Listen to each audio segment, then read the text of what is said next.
Hello and welcome to this month's board video podcast. And I'm speaking to you from Bridgewater, where we've just finished the public board meeting for the month. It was great that we had a number of governors in attendance and also a couple of members of staff. The meeting began with a moment's silence to reflect on the atrocity in Manchester last night. You'll be aware of the bombing that took place at the Manchester Arena and the tragic loss of life, and I think it was only right and proper for the board to acknowledge that and also to reflect on the work that has been carried out by our colleagues in the NHS in Manchester in response to the victims' need. So that was a very poignant way to begin the meeting. We then followed it with hearing a couple of patient stories.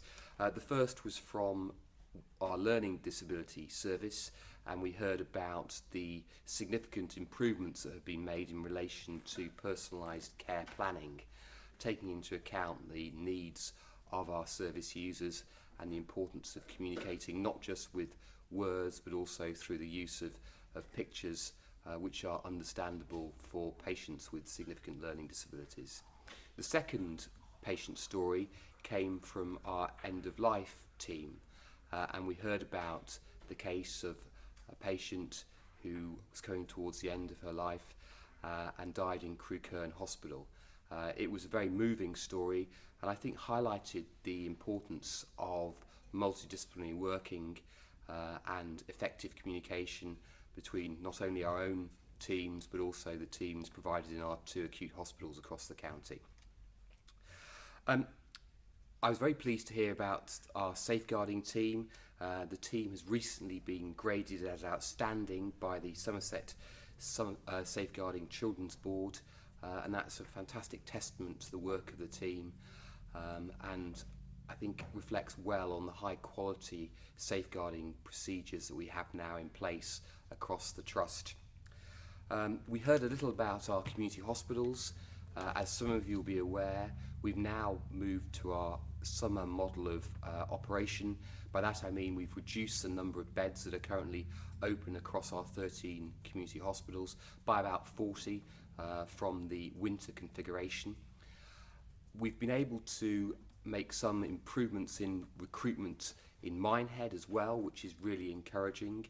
So the number of vacancies in Minehead have decreased significantly, and as I speak there is a recruitment open day going on in Minehead, so hopefully that will be successful and will fill the remaining vacancies that we have at the hospital.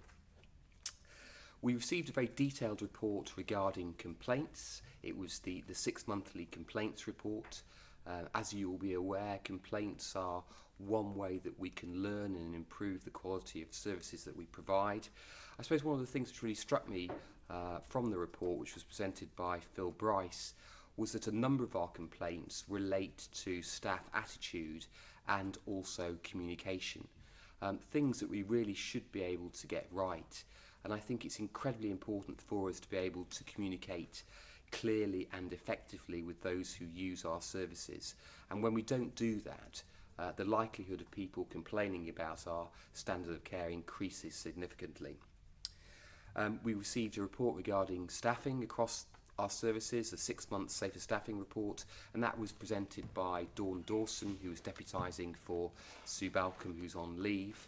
And one of the things that report really highlighted was the importance of ensuring that we have enough staffing in place so we can ensure that people are effectively supervised and appraised. Supervision is something that has to take place on a regular basis, and again is something that underpins high quality care. Changing tack somewhat and moving to the world of estates, one of the reports we received focused on what we've been doing as an organisation to reduce our carbon footprint.